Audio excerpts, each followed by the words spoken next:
জনসমুদ্রে পরিণত হচ্ছে জাতীয় স্টেডিয়াম। সন্ধ্যায় সিঙ্গাপুর বাংলাদেশ ম্যাচ দেখতে মুখিয়ে ফুটবল প্রেমীরা। জয়ের বিকল্প দেখছেন না কোচ।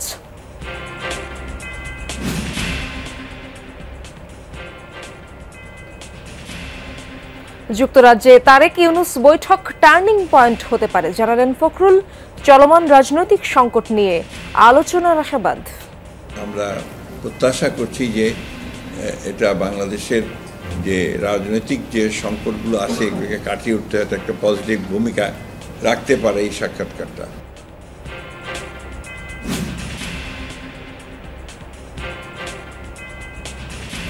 রাজধানীর কালশির বিহারী ক্যাম্প থেকে হাতকড়া পরা যুবকের রক্তাক্ত মরদেহ উদ্ধার। পূর্ব শত্রুতার জেরে হত্যাকাণ্ড ধারণা পুলিশের।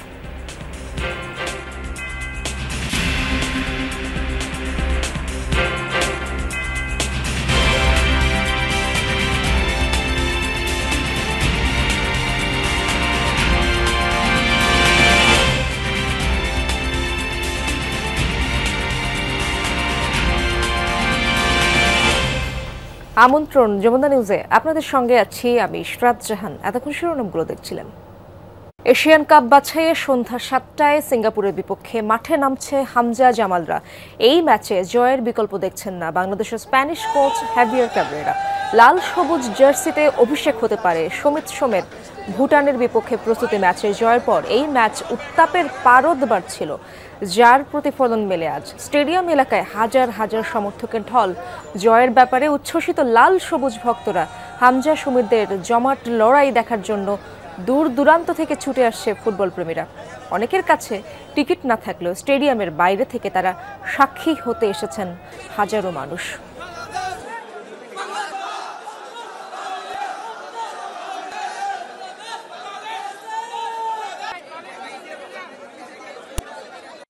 এই দলটাকে নিয়ে আমরা স্বপ্ন, আমরা আকাঙ্ক্ষার, আমরা এই দলটাকে নিয়ে বিশ্বকাপে যেতে চাই ইনশাআল্লাহ। ক্রিকেটের দিন শেষ, ফুটবলে বাংলাদেশ।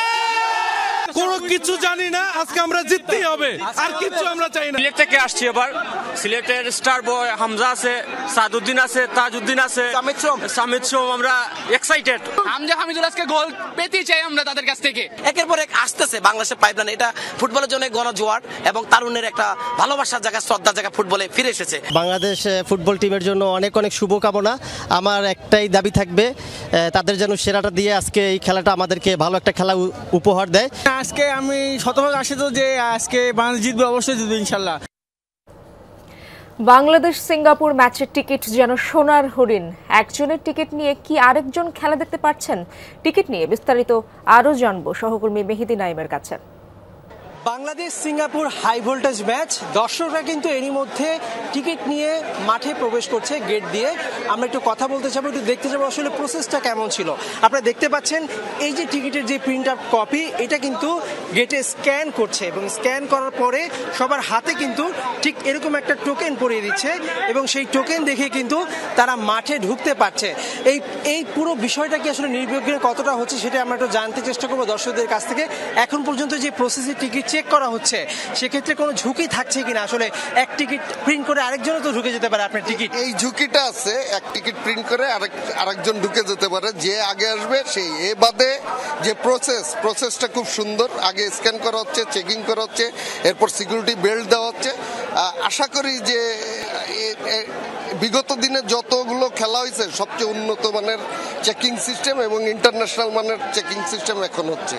একটু জানতে চাবো যে আপনিও ঠিক একই প্রসেসে এখানে খেলা দেখতে এসেছেন, নিরাপত্তা নিয়ে কোনো ঘাটতি চোখে পড়েছে কিনা এখন পর্যন্ত? না, নিরাপত্তা নিয়ে কোনো ঘাটতি নেই। আসলে বাংলাদেশ ফুটবল ফেডারেশনকে ধন্যবাদ জানাই প্রথমেই, যে এত সুন্দর প্রসেস, এত সুন্দরভাবে যে আয়োজন করেছে, এটা বিগত কোনো বছরেই এরকম আমরা দেখি নাই। আমিও সাবেক ফুটবলার, অনেক বছর 14 বছর দীর্ঘ 14 বছর প্রিমিয়ার ডিভিশনে ফুটবল খেলেছি, কিন্তু এত সুন্দরভাবে যে আন্তর্জাতিক ম্যাচ উদযাপন করব, এত সুন্দরভাবে যে আয়োজন করেছে এই আয়োজক কমিটিকে আমি আমার অন্তরের অন্তঃস্থল থেকে ধন্যবাদ জানাই। এবং কোনো নিরাপত্তার কোনো ঘাটতি নেই এবং সুন্দর পরিবেশে সুন্দর শৃঙ্খলাভাবে আমাদের ঢোকার ব্যবস্থা আছে এবং সবকিছুই ওকে। আচ্ছা, আমাদের সঙ্গে একজন নারী ফুটবল ভক্ত আছেন। আপনি আজকে ফুটবল খেলা দেখতে এসেছেন, কোনো অনিরাপত্তায় ভুগছেন কিনা? কারণ মেয়েরা দেখলাম প্রচুর নারী ফুটবল ভক্তরা আজকে মাঠে প্রবেশ করছে। কেমন লাগছে আপনার কাছে? অনেক ভালো লাগছে ভাইয়া, কারণ আমার হাজবেন্ড আমার দেবর যেহেতু একজন ফুটবল খেলোয়াড়, সেই হিসাবে আমি তো ফুটবল খেলোয়াড় মানে ফুটবল খেলার একজন প্রিয় ভক্ত, যার কারণে আমার অনেক ব্যস্ততার মাধ্যমে আসছে, এটা আমার অনেক ভালো লাগছে। ওকে, যেমনটা বলছিল আসলে এখন পর্যন্ত এই জাতীয় স্টেডিয়ামের কিন্তু নিরাপত্তা ব্যবস্থা, টিকিট চেকিং, স্ক্যান সবকিছু এখন পর্যন্ত ঠিক আছে। ভুটান ম্যাচের মতো কোনো অনাকাঙ্ক্ষিত ঘটনা যেন না হয় সেই প্রত্যাশায় আসলে সবার। জাতীয় স্টেডিয়াম থেকে মেহেদী নাইম, যমুনা স্পোর্টস, ঢাকা। হামজা সমিতদের ম্যাচ দেখতে জাতীয় স্টেডিয়ামে আসতে শুরু করেছেন দর্শকরা। দর্শক, এ বিষয়ে আরো জানবো সহকর্মী রঞ্জন শান্তর কাছ থেকে। শান্ত, ঝুম বৃষ্টি শুরু হয়েছে যেমনটা জানি আমরা, দর্শক সমাগম এর মধ্যে কেমন দেখছেন আপনি জানাবেন? লম্বা লাইনে পড়তে হচ্ছে কিনা মাঠে ঢোকার সময়? ইশরাত, লম্বা লাইন তো আসলে প্রায় 6-7 ঘন্টা আগে থেকেই ছিল, এখনও চলছে। তবে আমি খুব বেশিক্ষণ স্ক্রিনে থাকতে পারছি না, আপনাকে দেখাতে পারছি যে বৃষ্টিটা ঠিক 5 মিনিট আগে শুরু হয়েছে। সেটা বেশ পুষ্প বৃষ্টি থেকে এখন বেশ জোরে বৃষ্টি বলা যায়। এখন এই বৃষ্টিটা স্বস্তির বলবেন না অস্বস্তির, সেটা নিয়ে তো একটা প্রশ্ন থাকছে, কারণ প্রচণ্ড রোদ গরমে ঘেমে নিয়ে একাকার হয়ে সবাই লাইনে দাঁড়িয়ে ভেতরে ঢুকছিল। এখন যে লাইনটা আপনারা দেখতে পাচ্ছেন অবশ্যই এটা টিকিট কেটে ভেতরে ঢোকা দর্শকদের লাইন।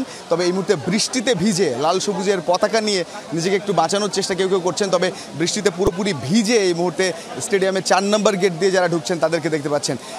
তো অন্যরকম একটা দিন ফুটবলের জন্য, রোদ বৃষ্টি সব মিলিয়ে এখন শুধুমাত্র মাঠের খেলায় জামাল হামজারা কখন নামবেন এবং সেখানে একটা জয় পাবেন কিনা সেই প্রশ্ন নিয়ে, সেই ভালোবাসা নিয়ে সবাই মাঠে প্রবেশ করছেন। তো দীর্ঘ যে লাইনটা সেটা এখনও দীর্ঘ আছে, তবে কোথাও কোথাও লুকানোর চেষ্টা করেছেন দর্শকরা কিছুক্ষণ, যেহেতু এখনও সময় আছে, এখনও 3 ঘন্টা পর ম্যাচ শুরু এখান থেকে।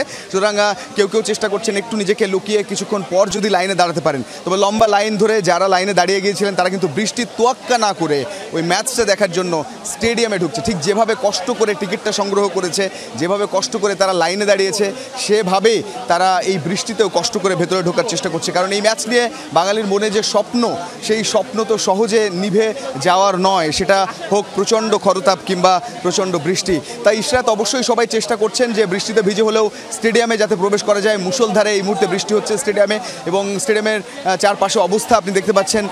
ঠিক আমি যে জায়গায় দাঁড়িয়ে আছি সেখান থেকে যতটুকু দেখা যায় আপনাকে স্পষ্ট দেখানোর চেষ্টা করলাম। আমরা চেষ্টা করব ম্যাচের আগে আরও দেখানোর জন্য। ইশরাত, অনেক ধন্যবাদ আপনাকে শান্ত। সেখানকার অবস্থা জানছিলাম রঞ্জন শান্তর কাছ থেকে। 4 দিনের সরকারি সফরে যুক্তরাজ্যে পৌঁছেছেন প্রধান উপদেষ্টা ডক্টর মোহাম্মদ ইউনূস। মঙ্গলবার স্থানীয় সময় সকাল 7:21 হিথ্রো বিমানবন্দরে পৌঁছান তিনি। সেখানে তাকে স্বাগত জানান যুক্তরাজ্যে বাংলাদেশের হাই কমিশনার আবিদা ইসলাম। এর আগে সোমবার সন্ধ্যা 7:30টায় তাকে বহনকারী এমিরেটস এয়ারলাইন্সের ফ্লাইটটি হজরত শাহজালাল আন্তর্জাতিক বিমানবন্দর ছেড়ে যায়। সফরে বাকিংহাম প্যালেসের রাজা তৃতীয় চার্লসের সঙ্গে দেখা করবেন প্রধান উপদেষ্টা। এ সময় তিনি গ্রহণ করবেন Kings Charles harmony award. 11 June British প্রধানমন্ত্রী কেইর স্টারমারের সঙ্গে দ্বিপক্ষীয় বৈঠক করবেন ডক্টর ইউনূস। ওই দিন royal institute of international affairs Chatham হাউসে একটি বিশেষ ভাষণ দেবেন প্রধান উপদেষ্টা, যেখানে তিনি বাংলাদেশের আর্থসামাজিক অগ্রগতি, গণতান্ত্রিক উত্তরণ এবং ভবিষ্যৎ দৃষ্টিভঙ্গি তুলে ধরবেন। দর্শক, এই বিষয়ে বিস্তারিত জানবো। লন্ডন থেকে যুক্ত হচ্ছেন আমার সহকর্মী হেফাজুল করিম রাকিব। রাকিব, প্রধান উপদেষ্টার পরবর্তী কর্মসূচি জানতে চাই, সে বিষয়ে কি তথ্য রয়েছে আপনার কাছে? আপনি জানেন যে লন্ডন সময় সকাল 7:20 প্রধান উপদেষ্টা ডক্টর মোহাম্মদ ইউনূস হিথ্রো বিমানবন্দরে তাকে যে বিমানটা নিয়ে আসে সেটা অবতরণ করেন, এবং সেখানেই যুক্তরাষ্ট্র যে বাংলাদেশের হাই কমিশনার আবিদা ইসলাম ওনাকে রিসিভ করেন, ওনাকে অভ্যর্থনা জানান, এবং সেখান থেকে সেখান থেকে হিথ্রো বিমানবন্দর কিন্তু ওনার হোটেল যে ডরচেস্টার হোটেলে উঠেছে, সেই হোটেল ওনাকে পৌঁছে সকাল 10টা বেজেছে। প্রায় 2 ঘন্টার উপর সময় লেগেছে, ট্রাফিকের কারণে জ্যাম ছিল অনেক। 10টা বাজে ওনাকে ওখানে যারা হাই কমিশনার ছাড়া এবং ব্রিটিশ বাংলাদেশিরা, কিন্তু শত শত ব্রিটিশ বাংলাদেশিরা হোটেলের বাইরে ছিলেন, তারা প্রধান উপদেষ্টাকে অভ্যর্থনা জানান, স্বাগত জানান, এবং পাশাপাশি এর বিপরীতে প্রতিবাদ সভাও ছিল, আপনারা সেটা জানেন। কিন্তু এই আজকের যে কর্মসূচি সেটা আমরা পুরোপুরি পাই না। তবে যেটুকু পেয়েছে সেটার মধ্যে হচ্ছে যে আজকে আমাদের ব্রিটিশ বাংলাদেশের যে বিজনেসম্যান আছে তাদের সাথে, ব্রিটিশ বাংলাদেশ চেম্বার অফ কমার্সের রফিক হায়দার সহ তাদের সাথে কিছু মানুষজনের সাথে উনি দেখা করবেন আজকে। মূল যে কর্মসূচি সেটা শুরু হবে আগামীকাল থেকেই। আগামীকাল চ্যাথাম হাউসে ওখানে বক্তব্য দেবেন, একটা বিশেষ ভাষণ দেবেন ওখানেই, এবং 12 জুন যে বাকিংহাম প্যালেসেই রাজা কিং চার্লসের সাথে উনি ওখানে দেখা করবেন। সেখানে কিন্তু কিং চার্লস হারমোনি অ্যাওয়ার্ড সেটা ডক্টর ইউনূস উনি গ্রহণ করবেন, রাজার হাত থেকে সেটা নেবেন। এবং সবচেয়ে গুরুত্বপূর্ণ যে বৈঠকটা সেটা কিন্তু অনুষ্ঠিত হবে 13ই জুন সকাল 9টা থেকে 12টা পর্যন্ত সেই বৈঠকটা অনুষ্ঠিত হবে। সেই বৈঠকটা হচ্ছে যে আপনারা জানেন যেটা নিয়ে খুব জল্পনা এবং কল্পনার মধ্যে ছিল, সেটা হচ্ছে বিএনপির ভারপ্রাপ্ত চেয়ারম্যান তারেক রহমানের সাথে বৈঠকটা অনুষ্ঠিত হবে এই শুক্রবার 13ই জুন সকাল 9টা থেকে 12টা পর্যন্ত অনুষ্ঠান, এবং সেটাতে অংশগ্রহণ করার জন্য আমরা ইতিমধ্যে শুরু করেছি স্থায়ী কমিটির অনেকে এখানে। জি, বুঝতে পেরেছি রাকিব, সেখানকার খবর আপনি রাখবেন, ধন্যবাদ আপনাকে। লন্ডনে ডক্টর ইউনূসের সাথে তারেক রহমানের বৈঠকে রাজনৈতিক সংকটের সমাধান দেখছে বিএনপি। ভারপ্রাপ্ত চেয়ারম্যানকে যে কোনো সিদ্ধান্ত নেয়ার এখতিয়ার দিয়েছে দলের স্থায়ী কমিটি। বিএনপি মহাসচিব এই বৈঠককে রাজনীতির টার্নিং পয়েন্ট উল্লেখ করে ভোটের জন্য এপ্রিল মাস উপযুক্ত নয় বলে মন্তব্য করেন। গুলশান কার্যালয়ে সাংবাদিকদের সাথে ঈদ শুভেচ্ছা বিনিময় শেষে কথা বলেন সমসাময়িক অন্যান্য বিষয় নিয়েও। দুপুরে বিএনপি চেয়ারপারসনের গুলশান কার্যালয়ে সাংবাদিকদের সাথে ঈদের শুভেচ্ছা বিনিময় করেন দলের মহাসচিব মির্জা ফখরুল ইসলাম আলমগীর। দীর্ঘদিন থাইল্যান্ডে চিকিৎসা শেষে ঈদের আগের দিন দেশে ফেরা মির্জা ফখরুলের স্বাস্থ্যের খোঁজ নেন সাংবাদিকরা।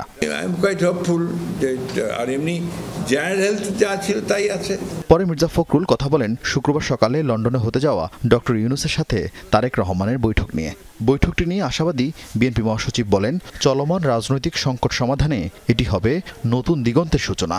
এটা একটা টার্নিং পয়েন্ট হতে পারে আপনার কি, যদি সবকিছু সঠিকভাবে চলে অনেক সমস্যার সমাধান হয়ে যেতে পারে এবং অনেকগুলো সহজ হয়ে যেতে পারে, নতুন ডাইমেনশন সৃষ্টি হতে পারে।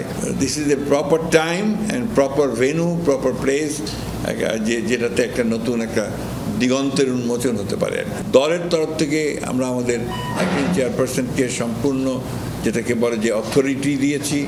এপ্রিল মাস জাতীয় নির্বাচনের জন্য কেন উপযুক্ত সময় নয় তাও ব্যাখ্যা করেন বিএনপি মহাসচিব। Time is not good for election.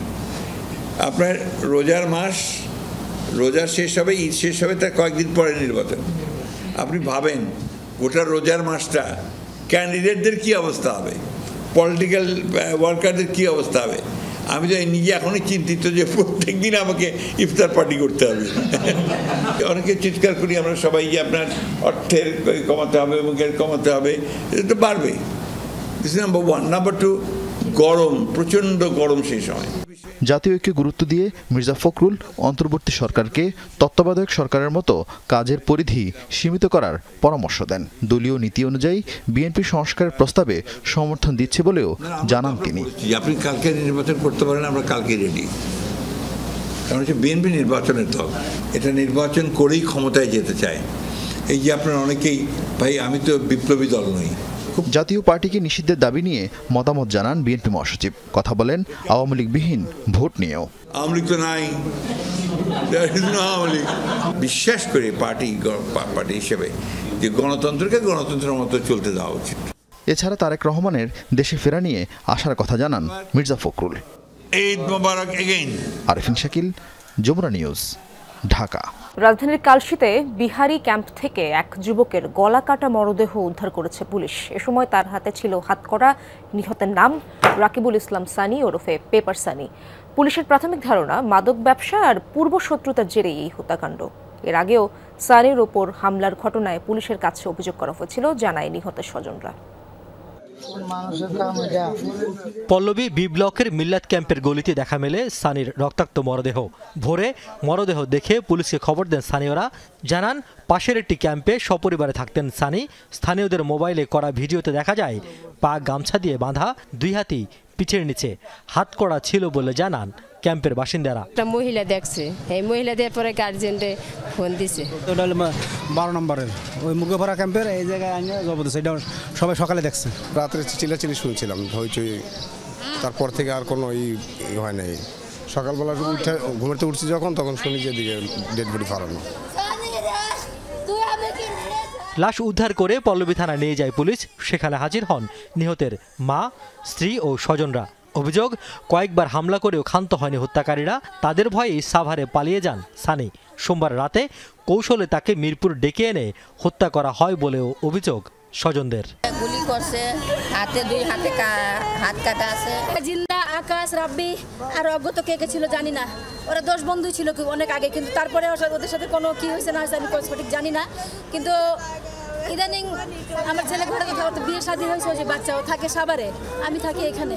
আর কালকে যে কিভাবে আসলো, কেন আসলো আমি তাও জানি না। তার আগে মনে করেন এখনো সিলাই আছে, ওইখানে গিয়ে দেখেন ওই যে যার নাম জিন্দা, ও একটা কোপ দিছিল।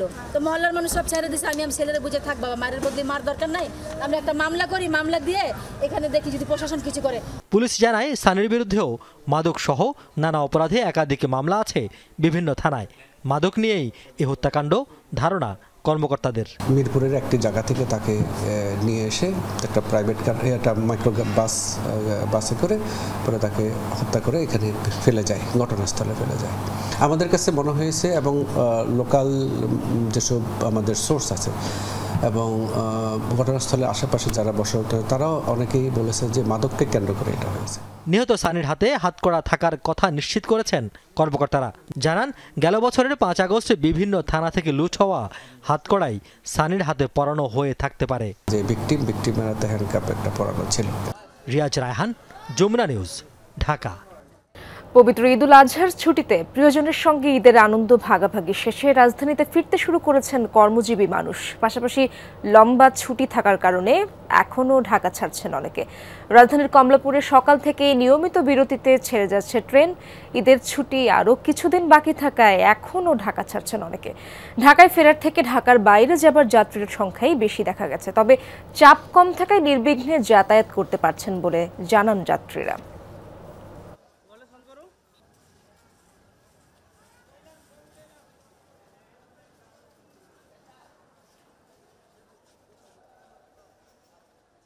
তেমন ঘোরাঘুরির সময় পাই নাই, যেহেতু বাসাতে ব্যস্ত থাকতে হয়েছে ফ্যামিলির সাথে।